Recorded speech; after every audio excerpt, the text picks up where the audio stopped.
Hey guys, before the video starts, I just wanted to thank you all for 800 subscribers and for blowing up my last video. I truly can't express how grateful I am for this. Blowing me up like this, it really pushes me to get better at my content and get better at editing. At 1,000 subscribers, we will be doing a Q&A, so ask your questions below. Hey, have you ever put a shotgun barrel against another man's head, pulled the trigger, and watched him shake it off? No? Well, that's what it's like using a gun some psychopaths choose over the M14 in zombies. The Olympia. Of course, as any sane man would, I thought to myself, man, I haven't tortured myself enough this week, and decided, why not? Let's beat a campaign with only the Olympia. So my question is, can you beat Call of Duty Black Ops 2 with only the Olympia on veteran difficulty? Let's find out. Looking at the stats, it seems to be a pretty well-rounded shotgun, especially since it's one with only 2 shells. Very high damage and high mobility. I don't really know what that means, but it looks like a pretty balanced weapon, right? Wrong. Just look at that bullet spread. Isn't that goddamn beautiful? Oh my god. As we hop into Mission 1's combat, we can immediately see that this thing is kinda quirky. Besides it being a breakneck double barrel, it has a long and fancy reloading animation, and can barely shoot farther than I can piss. At the start though, against these unarmored soldiers, it does pretty well. Can even take out several at a time with one shot. Besides the annoying forced turret part, the first half of this mission was, with all honesty, pretty easy. I got through it with only one death to an MG truck, but after all that, I could finally hop on the chopper with Hudson and head off to the second part of the mission, when the difficulty actually begins. Hudson proves he could be a pilot for Kobe as we enter the second half of this mission. This is where we will learn how truly useful this gun really is. Even here though, the gun is still effective against these workers from Elon Musk's Mine. I mean, killing them even across the ship. After quickly clearing the deck of the ship, we obtain a flak jacket up near the front of the ship. This will protect me from explosive damage for the rest of the mission, which will be a pretty useful tool. Now, I have said before, I do not consider these cheating, since it doesn't help me put out any damage, and is more of a protective item. Right after I grab it, the ship is attacked for the second time, and this is where I died the most this mission. It took 6 deaths to get past this part, and the reason being was that it was just a horrific pain in the ass to take out these ships with nothing but a shotgun. During my 1911 playthrough, I was able to just snipe the gunners, but that is completely impossible with a shotgun. Most of the time I was hugging the floor waiting for enemies to come towards me, which eventually worked. Me and Hudson then crack open the shipping container and find Wood surrounded by several life-size Hello Kitty plushies, all covered by insane women during their periods. Shaking him awake, I was shocked to see what had been done to him by these Hello Kitty psychos. This was immediately interrupted though, as a hind decided to use an arsenal meant for tanks against 3 guys, 1 handicapped. After absurdly shitty aim with the TGM, or whatever the fuck the RPG was called, I finally take out the hind, and for plot reasons, we slam into the shore and crash the ship. Skipping forward a bit, we hit the forced stealth section, which for the first time ever, I died from. It was more due to Hudson just lying to my face, but you know, what can you do? Besides that slow, boring part, and putting a gun against the main antagonist's head, we finally make it to the last part of the mission, the holdout section. In all seriousness, is absurdly easy, especially if you know that you don't have to kill anybody. It's just a timer, sitting and surviving until Hudson drags Woods to the next part. I finally got into the last cutscene with surprisingly no more deaths. And after that, we head ourselves to the second mission of the campaign. Now, I don't know why, but this mission was just utter hell. I would very much rather duck waddle, butt-ass naked, with my nuts hanging out and a pit of Legos, than do this shit again. Let me just explain what happened, right? Now the mission starts with this boring swinging section that even my grandma could do, which, to be fair, she is impressively good at Candy Crush. Also, I really hate this wingsuit section. It feels like I'm piloting a fucking brick with a fried chicken leg as my joystick. It's absurdly stupid. Ignoring all of that though, we get into the combat section. I don't know why this was, actually no, I do know why this was so painful. Most of the first combat section is medium to long range combat, and a very open field. You know what's not good for that? A shotgun. Not to mention these fucks are throwing more grenades as if I activated the catch skull from fucking Halo. Worst part being, they were sticky grenades, so due to Veteran giving them pinpoint accuracy, it also stuck to the ground, and considering I only have 1 square inch of cover across this entire massive area, I'm basically fucked. Not to mention I had to restart this mission because I accidentally knifed this freak coming at me. I was so mad at this mission that I just ended up stopping the recording. Mostly because IRL I ended up hitting my desk and abused my keyboard so badly my pinky started bleeding. I died 14 times on this one part of the mission, just pushing inside, and the craziest part was the second half was so much easier. Oh my god. It was such a cakewalk because it was very close quarter combat, going from room to room, which is basically where shotguns shine.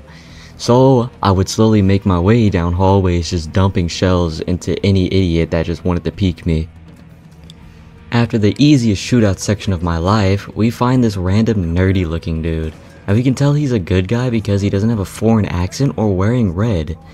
We yapped him for a minute and he explains the plot straight out of a lame action movie, but it's okay because this is my lame action movie. He then gets 360 no-scope by a default skin and we continue on with the shooty shoots.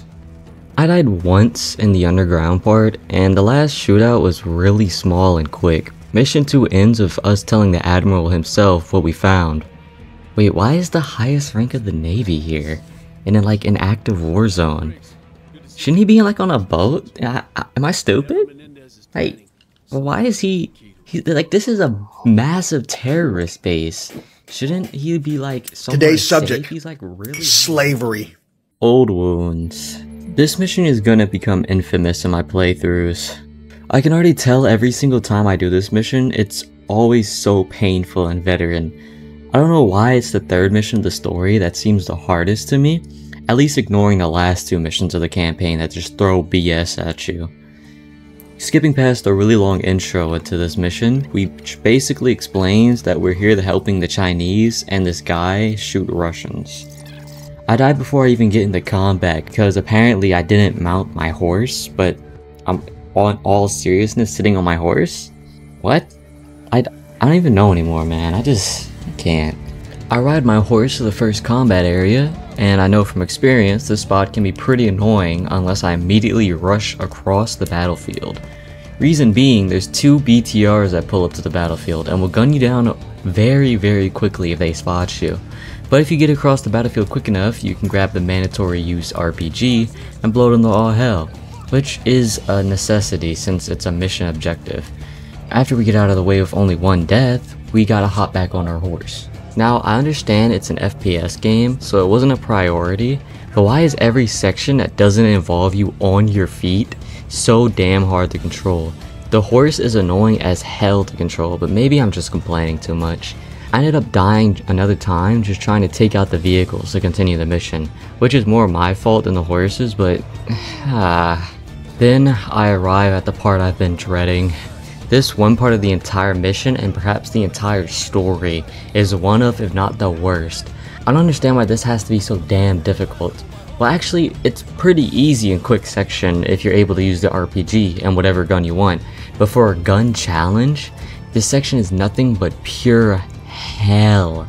I make jokes about rather doing something else, but I would rather so much to go touch grass in this part. I actually first went into it with confidence because I thought I had learned from my previous experience with the 1911.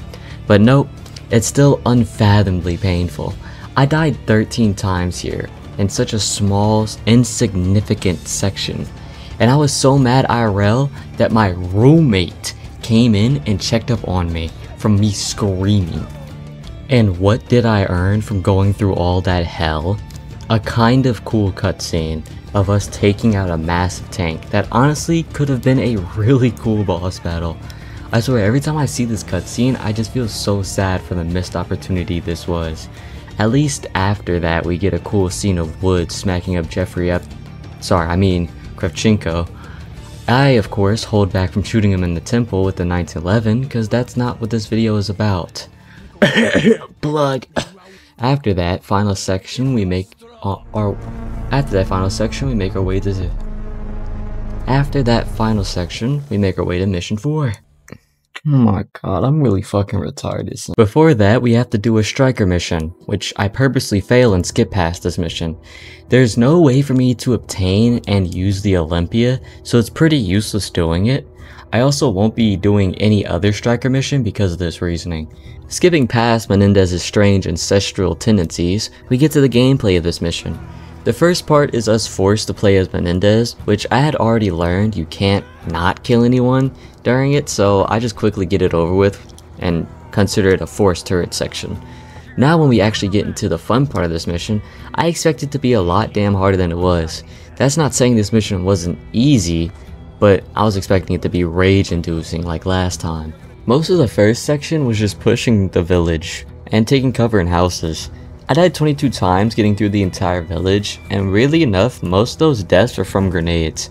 I swear these cocaine-sniffing bastards were cooking grenades, because every time one landed next to me, it would just immediately detonate. I have genuinely no idea why, but this happened a good couple of times, and not just be some coincidence.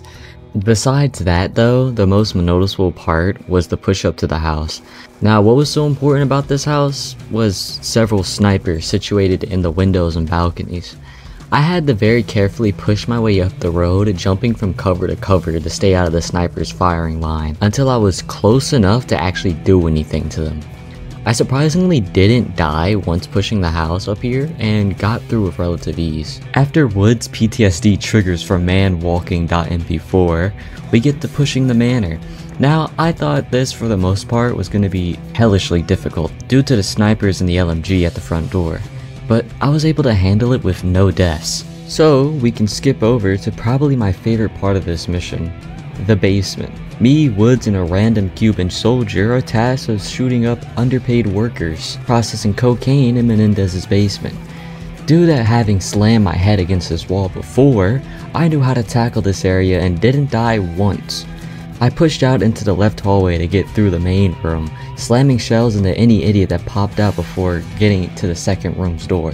See, if you don't run in this door, the fire doesn't start, so you can sit back and kill all the enemies in the other room before dealing with the flames. I get that over with and watch government documents burn, so that the CIA can never be linked to what happened in the Banana Republic.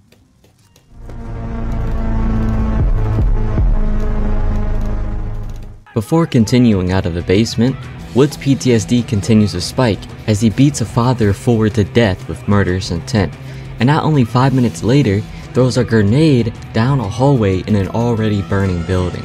Like, holy shit, are you fucking stupid? Like, dude, this, oh my god. Like, I get he really fucked you up and he really did some really heinous shit, but throwing a grenade in front of one of your closest friends, threatening the life of everybody in that building. Are you stupid? Oh my god. Now after that fuck up, we go back to the future with mission 5, Fallen Angel. This mission is not exactly difficult since it's on all seriousness, 90% stealth and driving a car. I can't stress that enough after the first combat section, which is literally like a city block. We just yap, learn lore, and drive a car. The first section isn't even that hard too. There's maybe like 20-ish enemies you have to deal with, and the only thing that adds challenge is the some are vertical. But if you have accessibility, you could just get the robo-dogs on the balconies and gun them down, so it's kinda pointless. We then get to the drone stealth section. Now I only died once here cause I'm mentally retarded, but besides that one hiccup, the rest of it was ungodly easy. And so is the rest of the stealth section, so let me just skip over most of it. Let's see here, run past the drones, go to the sewers, blah blah blah in the sewers, stalk Menendez, listen to him yap, follow him more, see a shitty jump scare, hear him yap more about how he knows we're here, then finally he fries our tech so we don't have to do this wannabe Metal Gear Solid shit, and we can continue on with our FPS experience. Only, the worst part about it is that we go right into another forced turret section, where we take control of robo-dogs and shoot bad guys. It's so simple an infant child with fetal alcohol syndrome can do it. Speaking of alcohol, I get past the keys to a vehicle, and based on how my driving looks, I'm basically under the influence on a 4-lane highway. To get past this section, you just slam into other cars to knock them off the road, and skid your way through obstacles and reload whenever your car explodes. I managed to somehow not burn off half of Harper's face this time, and we continued to the next mission. On this mission, we are sent to an island of the 1%. Sound familiar? Where we need to obtain this weapon we learned about Menendez's yapping, karma. Harper jokes about trying to get hosed, but Salazar looks behind knowing he ain't got no game. We then make it through airport security while hiding an entire shotgun in my duffel bag with no problems. Damn, no wonder schools get shot up so much. We then take the elevator down and watch Harper show us his Riz tactics after bumping into a tomboy baddie. Salazar was right, this motherfucker got no game. That boy look busy. Never mind, he getting rizzy. Hold on. What's up, guys? What's your name? Me and Salazar continue down in the maintenance area and bump into some hired goons. I pull out my shotgun from somewhere and whiff the first shot before dealing with him. We then go into a side room and I get to control a spider. It's a parkour section. Why the hell is there so much of this in an FPS game? I mean, it's a neat section, but it's like way too many mechanics to never be used again. And it had kinda no point in existing besides to break the shooter loop. We then are pushed into a close quarter combat section, and I know from experience was gonna be a horrifically painful time. The first part of this section wasn't that difficult, and we get into the system. Upon our 3 minutes of googling, we find out the weird tomboy chick was the super weapon, and Harper had already scared her off with his negative aura. Sadly, we then get into the hardest part of this mission. If I die during this part, I have to restart the entire fight. The only way I can not restart this part is if I make it completely through the fight and to the elevator. I couldn't rely on checkpoints or anything, and it was pretty damn painful. I died about 11 times, and every death hurt since it just reset me back to the start of the fight. I just wasted several minutes trying to push through.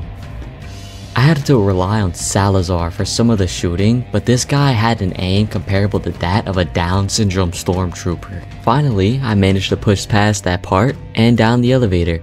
Before I went though, I tested the spread of the shotgun at medium range and... well, do I even have to say anything? Like, it's so bad, son. I continue on to the nightclub, where we scare the hell out of this poor woman before terrorists shot up the place and set off explosive charges.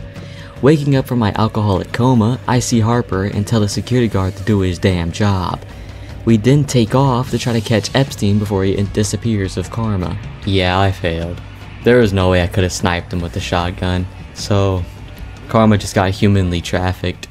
My bad, gang. We then head back to the past for mission 7, Suffer With Me, the last past mission on this campaign, one that is pretty infamous for the events that take place in it. Starting off with the American marriage crisis, we learn of the mission. The plan was to skedaddle to a hotel, plant cocaine, and kidnap a man. Oh, and all of this during an active battle destroying an entire city. As you may notice, I also get cool decals for my shotgun this mission, a cool ass tiger stripes pattern. This first part isn't too crazy. You have to get through an airport, and the only real difficulty that shows itself is the absurd grenade spam.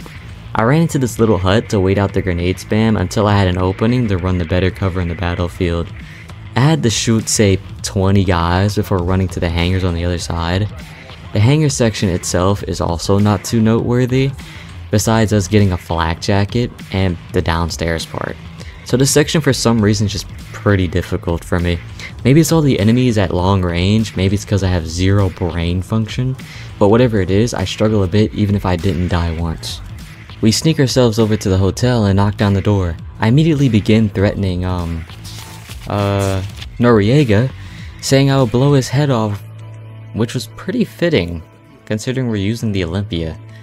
Noriega tells us, actually, nuh-uh, and we have to escort him across town for some unknown CIA reason.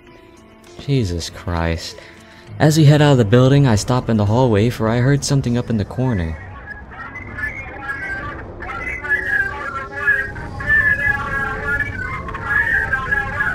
Now, admittedly, this part can be pretty easy if you stick with Mason and push forward down calmer streets. I died 4 times just running through the town since most of the enemies are snipers or just hellishly annoying fucks. But for what it's worth, I did manage to kill some snipers before going inside the building. Now this section isn't that crazy, it's a short section, but it's hard to quickly kill the enemies with a double barrel, so I end up dying twice before getting through. We catch up with Noriega's spoiled ass, and I watch as he gets caught by the military before finally pulling him up. We then deliver him to his Uber and I get a pat on the back. Now though, time for the most important part of this mission. Sniping Menendez. Since this is a sniper though, I'm not allowed to kill him, so I pop him once and twice in the legs, and it actually lets them live. Woods discovered he just shot his homeboy and receives a reward of buckshot to both of his knees, alongside a new adopted son. Back to the future for mission 8, we take control of Farid, our secret inside man who just so happens to be Menendez's right-hand man. Damn, your closest follower betraying you is crazy, even if Menendez planned it all. We didn't get to that part yet. Right, my bad. We go outside and Menendez's speech gets interrupted by the military, which seems to have been expected as old man Jenkins here had an RPG at the ready. After that, we go into combat. I used to struggle before on this mission, but ever since I found the invisible suit location, it's become more of a breeze. Unlike Diddy in the dark, I use my invisibility not to be freaky, but to make my way across town, while taking out anyone that got in my way. Due to the invisibility suit, most of them were mostly distracted with my teammates, which helped me a lot. Even worked on the machines, which didn't make sense to me. Like, wouldn't they have thermal or infrared vision or some shit like that? Like, there's no way you invent high-tech drones and give them normal Android cameras. I then finally make it across town and talk to Menendez, where I am brought to a choice: shoot Harper in the head or attempt to shoot Menendez in the head. Since I knew shooting Menendez wouldn't kill him, I chose that since this is the Olympia video and not the Executioner video. Even though a lot of people ask for that. Like a lot. Except for this guy. Fuck this guy in particular. Menendez, mad as hell that his closest man hates him, kills Farid, and we take control of Mason again. For some reason, Menendez doesn't kill Harper, even though he is like super dangerous to be kept alive. I don't know, man, but now we gotta catch Menendez before he escapes. For some reason, I keep the items I picked up as Farid as Mason. I guess we body looted his ass in an active war zone, but hell, I'm not complaining. The invisibility suit does make these combat scenarios really easy, so I might start banning them in future runs, but that's debatable. I, of course, had barely any trouble getting across town, and see Menendez sitting ready to be put in cuffs in a VTOL, surrendering. I'm sorry, did we really just, like, did this not raise any alarms? Like, was nobody like thinking like, why was he surrendering the day before he was supposed to have his big attack? Like, you know what? Here, section, have your swirly lollipop, you fucking child, and let's go to the next mission. Boat time. For this mission, we get to go on the legendary USS Obama, which is apparently a giant aircraft carrier that is also the central command for the USA's defenses. And they kept the supervillain on it, willingly. This can't go wrong at all.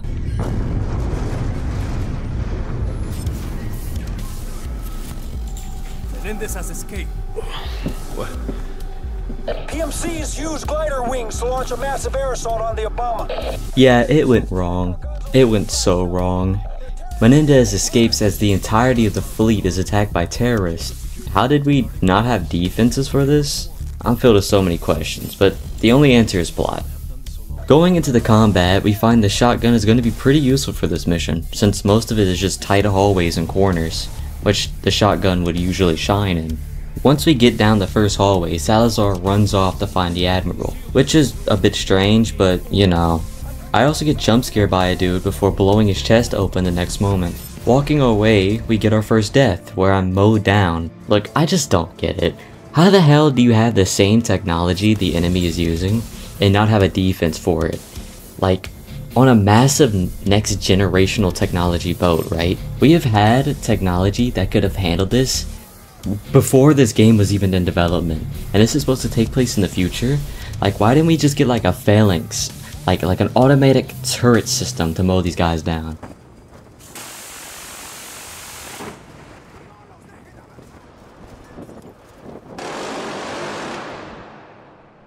Ignoring all that, we go to the next area, where we are trying to push our way to the bridge. I hack into the turret system only to disable the turret, and obviously not shoot anybody with it. Honestly, this room was pretty easy to clear out. I only had a close call, alongside 0 deaths. We get to the console and find out that we're locked out of the entire system. I don't know why, but I guess the quantum chip has just that powerful an aura. After that, we go to find the Admiral, which I walk past these prisoners of war and that I swiftly execute cause fuck them. They choose to be assholes, not like the people forced to serve their countries, right? These guys chose to work with the terrorists, so fuck these guys. We then head far downstairs and have to push through a massive room with a bunch of different paths. I chose the bottom floor path because it's like the easiest to get through, but yeah, this whole section was pretty quick. We then get to security cameras, which is shockingly working unlike the rest of this dumb boat. We of course then find out that this was all Menendez's plan. Oh my god, no way. It's almost like they shouldn't store a highly dangerous terrorist mastermind on the center of the world's defense. For an actually decent twist, Salazar, one of the men from our team, which we didn't get much bonding time with, turns out to be on Menendez's side, which helps enact his super evil plan. I feel this twist could have been like a whole lot better if we actually built a relationship with this guy, rather than him being the other teammate, like just the other guy in the corner. I am faced with another important plot choice, which I found that if I just do nothing, I don't even have to like use the weapon in this situation. If I do an executioner vid though, I'm definitely blasting this guy in the head, trust. When we gain control of Mason again, we chase after Menendez, like always, and Harper gives the son of a bitch what he deserves. Today is a difficult day, section. Tomorrow, we all win. Not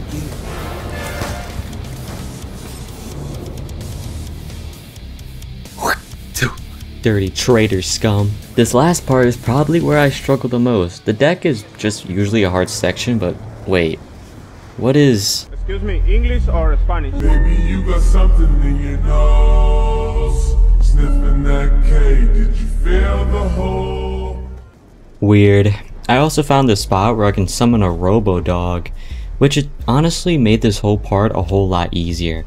Not easy, but, well, it's truly a good thing to add. Oh my god, it really helped. To be fair though, with this, I only died about 2 more times getting across the ship, and got to the VTOL pretty easily. With the change of our background, it's pretty obvious that we are in the end game. Menendez has activated the United States drone system to attack the United States, which is honestly a pretty baller move. During this mission, we are focusing on the safety and security of the Madam Presidente, while also attempting to stop the drone force from absolutely destroying Los Angeles. Lucky for us, this will barely affect the way Los Angeles looks on the normal. After a small car crash, we get thrown into the swing of things, where we start off the mission with the forced turrets section. Woo, yeah, fuck me. Zooming past this section, which is literally just spamming the shoot button over and over again, we get to the ground combat, which proves to be pretty damn difficult. A lot of this mission is medium to long range combat, and I knew this was gonna have some problems since, you know, we're using a goddamn shotgun. Anytime I peeked the shoot, I got shot down pretty fast and got pretty damn hurt. It's safe to say I died a lot here at the start. I failed to save whoever was in this car as they burned to death horrifically. I push forward and we go into a driving section. Dope. It's cool but pretty short to be honest, and only involves us getting into another car accident. Look, I get these are top tier combat vehicles, but 2 massive horrific car accidents back to back would put anyone out of commission. Sexton is just straight up a super soldier for tanking this shit, though that was kind of obvious with all the bullets he eats on the daily. I then release some drones and start the next part, where I have to deal with some damn robo-dogs on the enemy team. From my 1911 video, I knew these guys were basically impossible to kill with a gun, so I grabbed an RPG from my back pocket and blast their ass to hell. You can tell me this is cheating all you fucking want. Go check out my 1911 video. I could not kill these fuckers, alright? I tried to. I really did. I could not. So we're using the RPG. The first one didn't prove to be that difficult, and the second— Hey! Where did my footage go? Oh, the recorder stopped. What did we miss? A forced jet section and a small shootout? And then the mission ends? What? That sucks.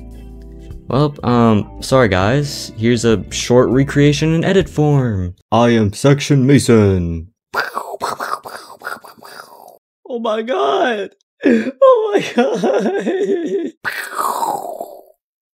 Stab it. Boom! Pow, pow, pow, pow, pow, pow, pow, pow. Kaboom! Kaboom! This is it. The one for all the marbles. The endgame. This was the last mission. The one where we invade Menendez's compound and stop him once and for all. It is also the hardest mission where the game will throw everything it has at you. The footage for this mission alone was 57 minutes long, proving how much time I spent dying and redoing parts. And it all starts off with the fall.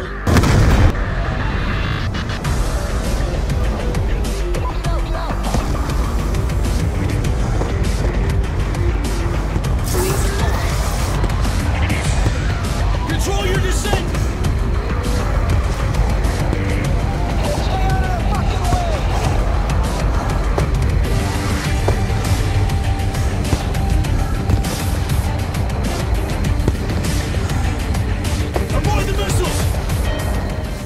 We free fall through the skies, the wind zipping past my face as I watch my comrades get blown into pieces.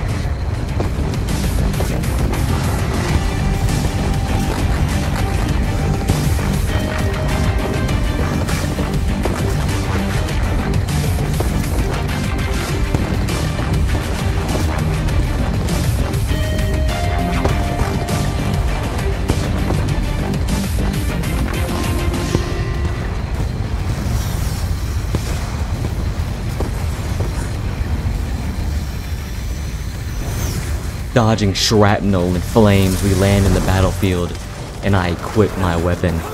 For all the hate I gave it, I must admit I have grown with it, bonded and survived with it, have saved my life and brought hell with it. My Olympia in hand, I charge forth and push through, killing any bastard in my way as my comrades follow.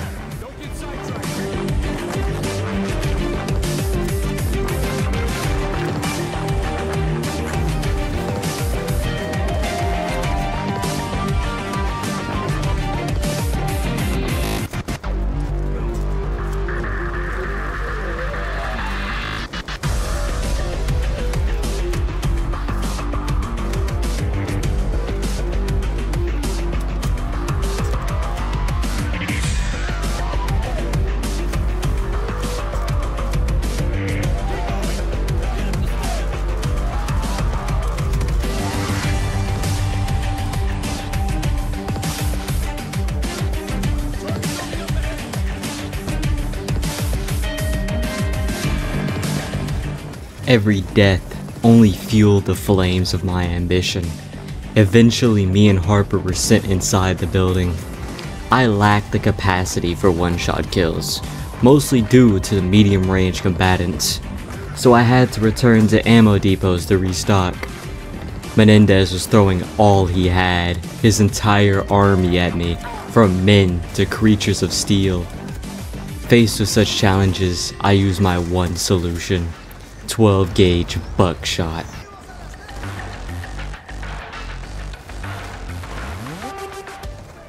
We get down the hall and arrive to the main control room, where the terrorist scum gives one final speech. Is sinful, and we all pay for it. Los Angeles was the flagship of their absurd materialism. So I destroyed it. I'm locked out. Can you hack into the system? They thought I wanted to kill the president. We're fucked. Doña Presidente, I could have buried you 1,000,000 times over. No. I wanted you to see it. To feel what it's like. The drones are being controlled from Haiti. What? Sir, there's nothing more we can do. Today, We cannot regain access to the drones. 2 billion people exist in abject misery, tyrannized by war. He's ready to strike New York. Gotta stop it.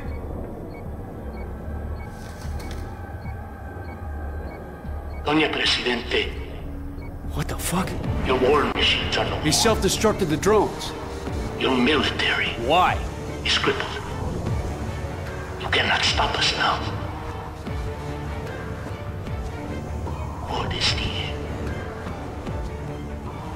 Rise and strike while they are down. Strike now and strike deep.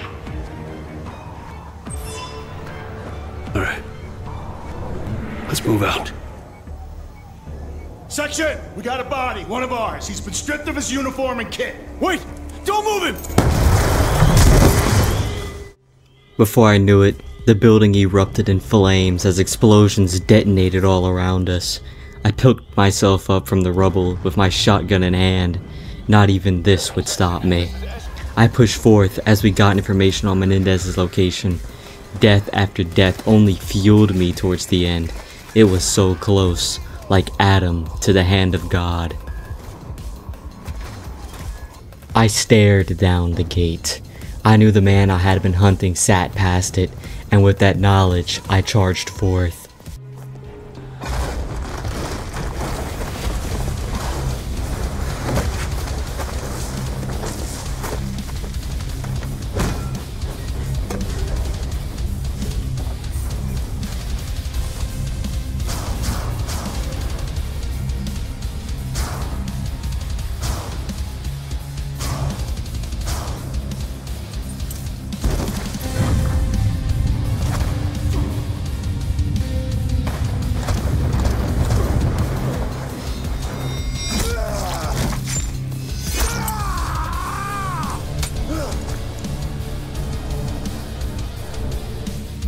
And as I stared pure evil in the eyes, I realized I had to give mercy.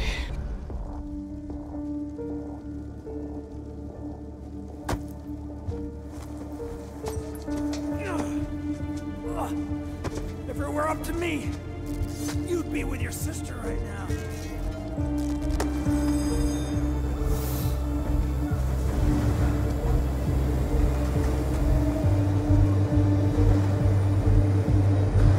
Hey, how about some help over here?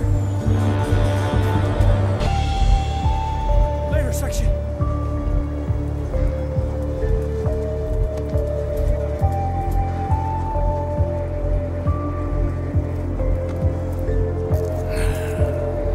I'll see you 1 year from now.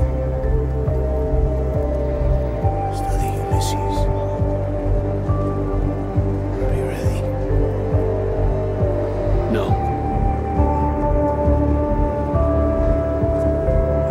He's just a sad old man talking to himself. Let him talk.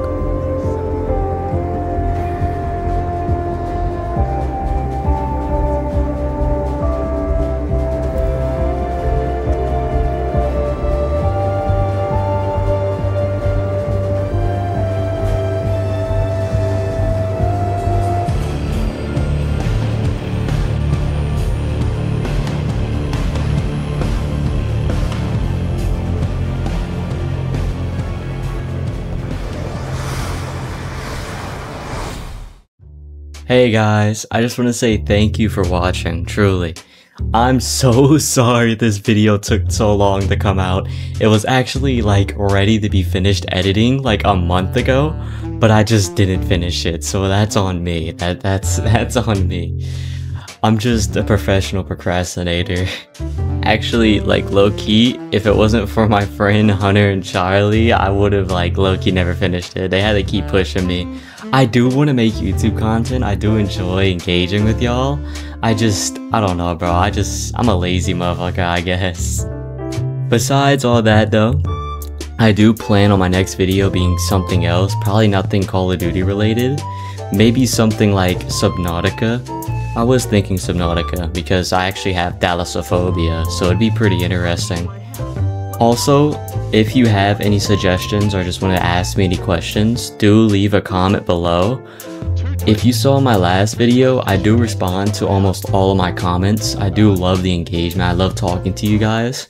I do plan on doing a Q&A in the future, especially for my 1,000 subscriber special.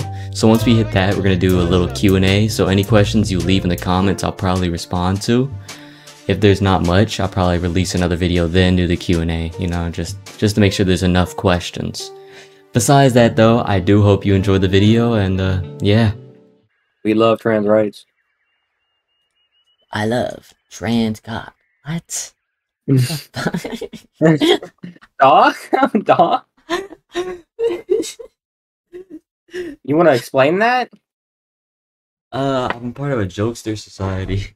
I just wanted to say to you all, have a good night, have a good sleep, dream big, dream safe, and guys, remember, you are loved by God. Have a great night, everybody. See you tomorrow.